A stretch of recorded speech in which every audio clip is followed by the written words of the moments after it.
Hey, fuck them niggas, we gon' ride out. I had to put my bitch in timeout. These niggas talking what they lying about. I think he mad because I'm iced out. How he a killer, he ain't killed one. How you a dealer, you ain't dealt nothing. They broke as fuck, you niggas owe him. Oh, that's CAPGOLD, but you don't know him. Alright, it's your boy KashCutProductions. I'm live with CAPGOLD. What's good, bro? Go ahead and talk your shit. CAPGOLD, San Antonio, we here. New music coming soon. Alright, that's what's Log up. in, shit. Alright, that's what's up, bro. So, for those who don't know you, just go ahead and just introduce yourself a little bit. Oh, shit. I'm from San Antonio, pretty much. Not born and raised, but pretty much raised here. I was born in Germany. Didn't live there type shit, but just born there. Google says I started making music last year, but I really started making music about 2017. You want me to look at you, the camera? No, man. Started making music 2017 type shit, and niggas was fucking with it locally, and then eventually, you know, it just keeps getting higher and higher, you know, keep going up type of thing. So what led up to the music? Like, did you have family already involved in it, or? Like I had said in another interview that, you know, my dad was a rapper and shit. I never really like wanted to be no rapper and no shit like that. It was really like I had friends that I thought they were good at rapping. So more than me, I would try to get them niggas on. But then, you know, niggas started acting like hoes. So I'm like, fuck it, let me start doing my own shit. And so I started making songs and put them hoes on SoundCloud. Surprisingly, niggas was liking them hoes. And I'm like, well, shit. Actually, let me tell you the real story. This is a Cash Cut exclusive, just for you. Alright. So here's what really happened. So boom. That everything I said was true, but I had switched schools. I ended up going to Brandeis High School, right? And so they had like this rivalry. It's called the Crush Game. It's like Brandeis versus O'Connor. And shit, I was just kicking with some new niggas, cause I'm new to the school, so I was kicking with some random niggas. They was like, shit, we should make a diss on the O'Connor. I'm like, shit, whatever. Like, they like, you should get on that motherfucker. I'm like, I don't even rap, bro. They was like, nah, get on. I'm like, all right, fuck it. Got on that hoe. That bitch blew up. I'm talking about that hoe was on the SA News, like live. They was talking about, oh, these Brandeis boys made a diss and that shit was going crazy viral. They was playing it on the intercoms in the hallway, and then everybody was liking my verse, and they was like, you should rap for real. And I was like, hell yeah. And then boom. So I already had like a little bit of fans just because of that, and then I just took that shit and ran with it. So all Brandeis, shit, my career had ass. So starting to make your first song, like how'd you start? Like who'd you go to? I got this friend to this day. His name's Taylor, and he had like the microphone and everything at his house in his closet type shit. We just like, yeah, let's make it off them, and he edited Logic. And then once you started dropping your music, the niggas that you were trying to push to do the rap shit, what were they saying to you? Bro, I swear to, them niggas hating hard as fuck. Dude was like, oh, you think you can rap? You not no rapper, bro. I got fans in here. I got fans over there. I'm like, bro, you like, just drop some dry shit. Like, come on. So those dudes got left in the wind, obviously. They probably mad as fuck now. So, but it is what it is. So after you made your first song, like what was the move after that for you?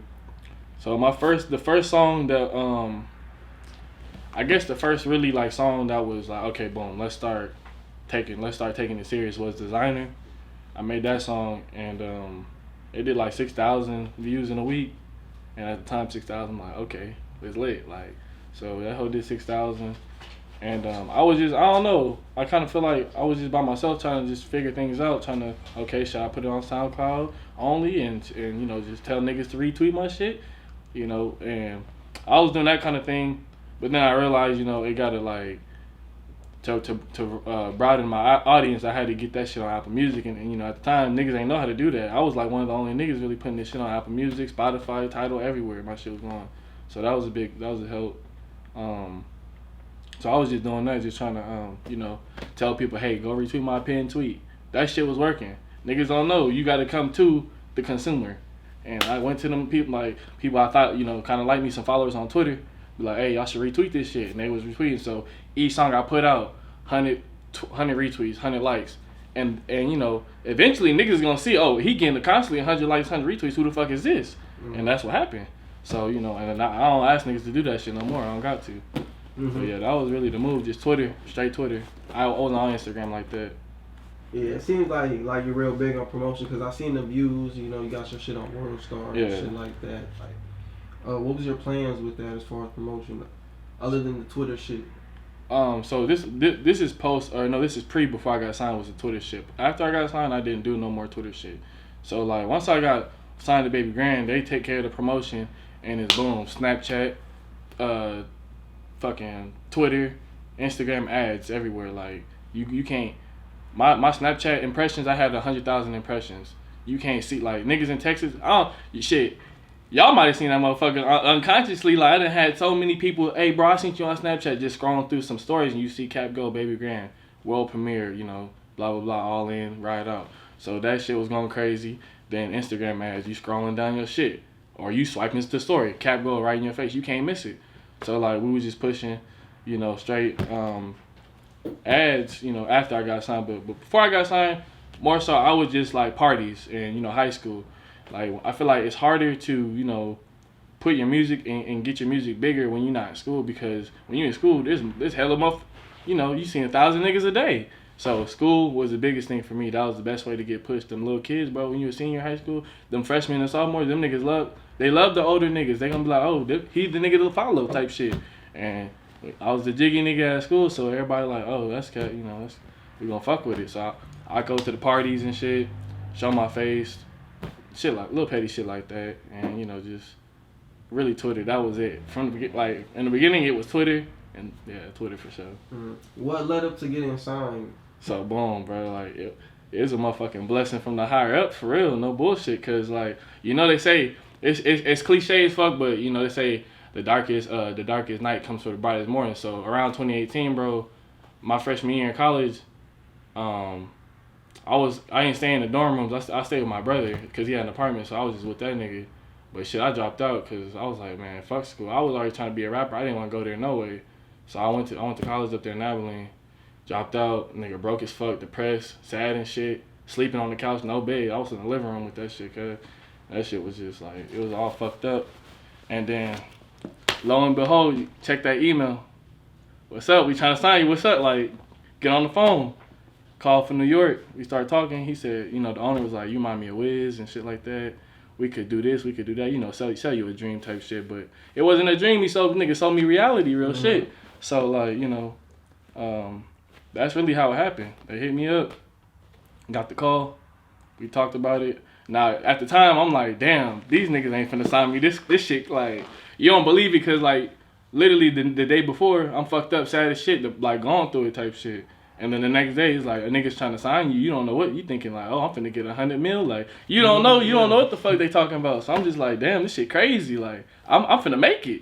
And so, that shit. But the one thing about that was, I had to basically take a whole year off because this was in the beginning of 2018. So the signing process, you don't really want to put no music out because it's gonna be, you don't know if it's gonna be under you, under them, and then the whole contract, long as shit, 50 pages. So that shit literally took the whole year. My whole 19 years of age, no music come out. I had one song, High Class Fever, all through the year. That shit carried it, and people still fucking with it though. But yeah, so I had no music all of 2018. I kind of felt like I would be farther if I had put out more content in 2018. But, you know, it's what it was. And then, you know, 2019 come around, South by Southwest, you know. Then the ball started getting rolling and shit like that. Mm-hmm. Can you talk about, like, as far as, like, your contract and shit, like, not, like, too much, but are you allowed to drop a certain amount of music, or are you more able to do whatever you want type shit as far as when it comes to dropping shit? I kind of feel like we're on the, we for the most part, we're on the same page with shit like that. I kind of, because for me, I don't like to push out song after song after song because, you know, you gonna saturate the market and shit, and nobody want to keep hearing, you know. I feel like you drop that whole timely because each song I make is a hit. So if you drop that whole timely, then there's space in between for people to really grasp onto it. I don't want to put my hit out last month and then put another hit out, you know, a week later. I got to push the last hit type shit. So, you know, we try to have the best song. So if I send them a song that I really think I like and they don't like it, you know, take the L and we just gonna come with something till something is really great and we both agree that it's great and then it comes out. But as far as like, you know, it's pretty lenient. I think it's good.